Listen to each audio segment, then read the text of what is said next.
ابھی قرآن حکیم کے حوالے سے ایک بڑی کریٹیکل آیت ہے. قرآن کا ایک اسلوب ہے، قرآن میں ایک زور بیان ہے جو آپ کو انسانی بکس کے اندر اس انداز سے نظر نہیں آتا. اور پھر سٹائل بھی بڑا وکرا سا ہے. اس کا سٹائل کتابوں والا نہیں ہے. کتابیں جب بھی لکھی جاتی ہیں نا تو وہ ایک دباچہ بنتا ہے، پھر اس کے بعد آہستہ آہستہ سٹوری بلڈ کی جاتی ہے اور پھر کنکلوڈ ہوتا ہے. قرآن تو سٹارٹ ہی پیشن سے ہو رہی ہے. ذالک الکتاب لا ریب فیہ، یہ کتاب وہ تم نے کھولی ہے، اس میں کوئی شک کی جگہ ہی نہیں ہے. اور پھر جو کانفیڈنس لیول ہے نا قرآن کا، یہ ایک ایسے شخص کو اٹریکٹ کرتا ہے جس نے اس کتاب کو پہلے کبھی نہ پڑھا ہو. جوشوا امریکن یوتھ منسٹر مسلمان ہوئے. آپ ان کی سٹوری دیکھیں، یوٹیوب پہ رکھی ہوئی ہے، how Bible led me to accept Islam. انہیں ایک دوست لے گیا جمعے کی نماز میں صرف آبزرویشن کے لیے. وہاں ان کو امام مسجد نے صرف ایک قرآن انگلش ترجمے والا دیا. جناب وہ کہتے ہیں میں نے جمعے والے دن لیا، پڑھنا شروع کیا تو رات تک میں قرآن کو اپنا دل دے چکا تھا اور منڈے کی صبح تک پورا قرآن مکمل کر لیا. ہاں شوق کی بات ہے نا. کہتے ہیں میرا انٹرسٹ لوز ہی نہیں ہوا اور مجھے یقین ہو گیا کہ جس پیشن سے یہ بات اس میں کی جا رہی ہے نا، یہ صرف کائنات کا مالک ہی اس طریقے سے گفتگو کر سکتا ہے.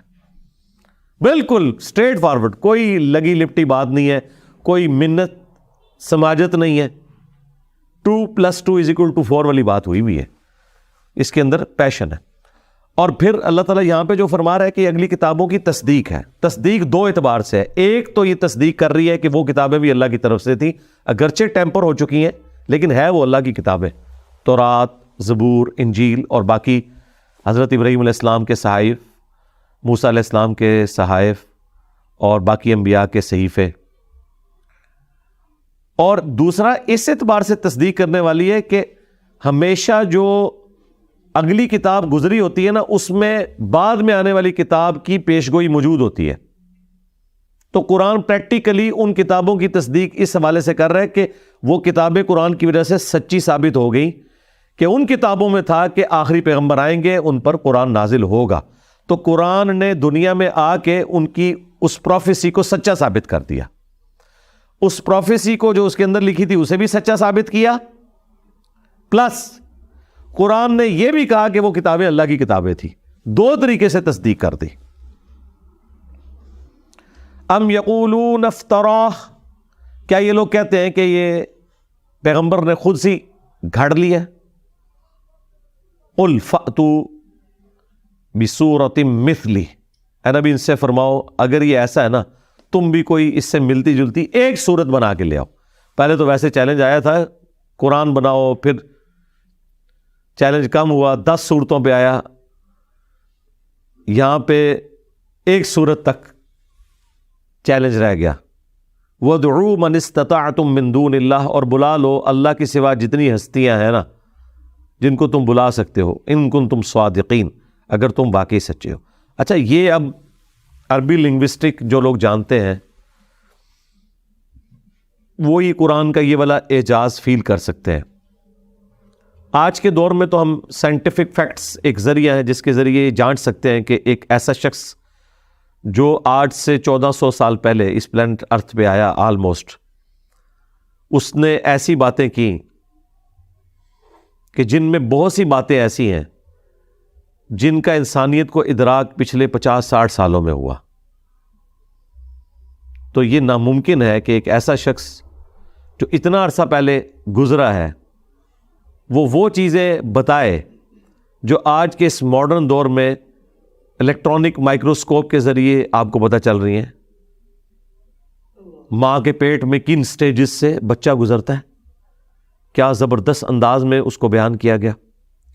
اس زمانے میں شاعری عروج پہ تھی، شعراء نے اپنے کلام پھاڑ دیے کہ یہ کیسا کلام ہے، کیسی رکت ہے اس کلام کے اندر، کیسا سوز و گداز ہے. ردیف قافیے بھی پرفیکٹ نہیں ہے جیسا کہ شاعری میں ہوتے ہیں، لیکن ایک ردم بھی موجود ہے، آزاد نظم والا سٹائل ہے. اور پھر کیا پیشن ہے، کیا ٹو دی پوائنٹ گفتگو ہے، اور سب سے بڑھ کر کوئی اختلاف نہیں ہے. اتنی موٹی کتاب میں تو اپنی سٹیٹمنٹس کے اندر ہی کنفلکٹ آ جاتا ہے. پھر کئی پیش گوئیاں جو قرآن نے کی وہ بعد میں پوری بھی ہو گئی. جس طرح سورہ روم میں آیا کہ عنقریب رومی دوبارہ سے غالب آ جائیں گے پرشینز کے اوپر 10 سالوں کے اندر اندر، اور وہ آ بھی گئے. تو اس طرح کی کئی چیزیں. تو اللہ تعالیٰ فرما رہا ہے کہ اگر تم سچے ہو تو اللہ کے سوا جتنی ہستیاں ہیں نا انہیں پکار لو ان کنتم صادقین، اگر تم واقعی سچے ہو. بل کذبوا بما لم یحیطوا بعلمہ، بلکہ انہوں نے تو جھٹلا دیا اس چیز کو جس کا یہ اپنے علم سے احاطہ نہیں کر سکے. ولما یأتہم تأویلہ، جبکہ ان کے پاس اس کا انجام آ چکا تھا. یعنی وہی بات ہے کہ انہوں نے اپنے علم کو پازیٹیولی یوز کرنے کی بجائے مذاق اڑانا شروع کر دیا. اب دیکھ لیں خالد ابن ولید کے جو والد تھے ولید ابن مغیرہ، اتنے انٹیلیجنٹ آدمی تھے. ان کے بارے میں سورہ المدثر میں آتا ہے، یعنی وہ اس رزلٹ پہ پہنچ چکے ہوئے تھے کہ یہ کوئی عام کلام نہیں ہے. اس کے باوجود ضد اور ہڑدنمی کی اور اینڈ پہ یہ کہہ دیا کہ یہ ایک جادو ہے جو چلتا آ رہا ہے، اپنے دل کو جھوٹی تسلی دینے کے لیے. حالانکہ قرآن حکیم میں جو پیشن تھا ان کے ساتھ کے لوگوں نے ان چیزوں کو ایکسیپٹ بھی کیا. تو اللہ تعالیٰ فرما رہا ہے کہ یہ اپنے علم سے احاطہ نہیں کر سکے، جبکہ ان کے پاس آ گیا قرآن، یعنی اگلی کتابوں کی تصدیق کرتا ہوا بھی اور پھر اپنے انداز گفتگو سے اپنا آپ منواتا ہوا. کذالک کذب الذین من قبلہم، اس طریقے سے ان سے پہلے لوگوں نے بھی جھٹلایا اپنے وقت کے پیغمبروں کو، ان کی وحی کو. فانظر کیف کان عاقبۃ الظالمین، تو دیکھو پھر ہم نے ان ظالموں کے ساتھ کیا سلوک کیا.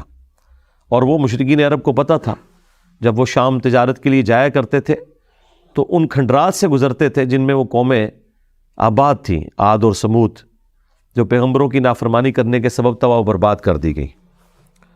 وَمِنْهُمْ مَنْ يُؤْمِنُ بِهِ، اور ان میں سے کچھ ایسے ہیں جو اس پر ایمان لائیں گے. وَمِنْهُمْ مَنْ لَا يُؤْمِنُ بِهِ، اور کچھ ایسے بھی ہوں گے جو ایمان نہیں لائیں گے. وَرَبُّكَ أَعْلَمُ بِالْمُفْسِدِينَ، اور تیرا رب خوب جانتا ہے کون فسادی ہے. یعنی کچھ لوگ تو ایسے ہیں جو سوئے ہوئے ہیں، وہ انشاءاللہ ایک نہ ایک دن جاگ جائیں گے، اور کچھ فسادی ہیں جنہیں پوری بات سمجھ آئی ہوئی ہے، اس کے باوجود وہ ہٹ درمی کی وجہ سے قائم ہے اپنے ان غلط نظریات کے اوپر، اور پھر اپنے آپ کو جھوٹی تسلیاں بھی دیتے ہیں. کس طریقے سے دیکھیں نا، ابو جہل جو ہے وہ باقاعدہ اللہ تعالیٰ سے دعائیں کر رہا تھا غزوہ بدر میں، مسلمان بھی اللہ سے کر رہے تھے، اور نعوذ باللہ وہ کہتا تھا کہ اس کو ہلاک کر جس نے بھائی کو بھائی سے جدا کیا. تو پریکٹیکلی تو ایسا ہوا ہے، بھائی بھائی سے جدا ہوا جنگ میں، ایک طرف باپ ہے دوسری طرف بیٹا ہے. یہ تو ہوگا بھائی، جب حق اور باطل کی کشمکش ہوگی تو پھر اس لیول تک جانا ہوگا. اور پھر ایک دعا تو قرآن میں نقل ہوئی ہے سورۃ الانفال میں کہ اے اللہ اگر واقعی یہ قرآن حق ہے تو آسمان سے اب پر پتھر نازل فرما. اے اللہ ہم تیرے بندے ہیں، ابھی فیصلہ کرتے، ہم تو تیرے ساتھ مخلص ہیں. اور پھر پتھر نازل نہیں ہوتے تھے، کہتے تھے دیکھو یہ سچا ہوتا تو ابھی پتھر اوپر سے آتا. پھر اللہ نے اس کا بھی جواب دیا، دیکھو رپلائی ٹو کرنا پیدا جائے. اللہ نے بھی سینکڑوں جگہ پر رپلائی ٹو کیا ہے، کیونکہ اس سے جو بھولے بالے لوگ ہوتے ہیں نا وہ رائے راست سے ہٹنا شروع کر دیتے ہیں. پھر اللہ تعالیٰ نے فرمایا کہ بھائی حالانکہ اس سے پہلے قرآن حکیم میں درجنوں آیات موجود تھیں جس میں اللہ کی سنت بتائی گئی تھی کہ اللہ کا یہ اصول ہے جب کبھی پیغمبر آتا ہے تو 2 پارٹیاں بن جاتی ہیں، ایک پیغمبر کے ماننے والی، ایک مخالفین. اللہ تعالیٰ ایمان والوں کو نجات دیتا ہے، مخالفین کو تباہ و برباد کر دیتا ہے، کبھی چنگھاڑ کی شکل میں عذاب بھیج کے، کبھی آگ کا عذاب بھیج کے، کبھی آندھیوں کا عذاب بھیج کے، کبھی سمندر میں غرق کر کے، کبھی پتھروں کی بارش کے ذریعے. یہ نہیں ہوا کہ اہل ایمان اور کافر اکٹھے ایک جگہ پہ رہ رہے ہوں اور وہاں پہ عذاب آ جائے. نہیں، یہ اللہ تعالیٰ نے پروٹوکول دیا اہل ایمان کو کہ تمہیں وہاں سے نکالوں گا اور پھر باقیوں کو عذاب دوں گا. ویسے اللہ کے لیے کوئی مشکل نہیں، مکسچر میں بھی دیا جا سکتا ہے، لیکن اللہ تعالیٰ نے ایک پروٹوکول دیا.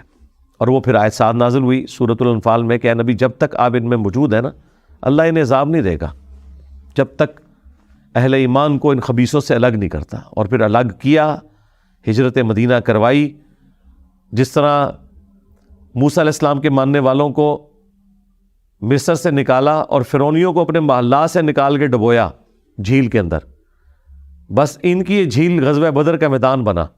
مسلمان تو مدینہ شریف آ گئے، یہ ان کا پیچھا کرتے ہوئے آئے، جس طرح فرعونیوں نے پیچھا کیا تھا موسیٰ علیہ السلام، ان کے 6 لاکھ کا جو لشکر تھا اس کا، اور اللہ تعالیٰ نے اس سمندری جھیل کے اندر انہیں تباہ و برباد کیا۔ تو یہاں پہ بھی عذاب استیصال کی پہلی قسط غزوہ بدر کی شکل میں ان پر آئی۔ وَرَبُّكَ أَعْلَمُ بِالْمُفْسِدِينَ، اور تیرا رب خوب جانتا ہے فساد کرنے والوں کو۔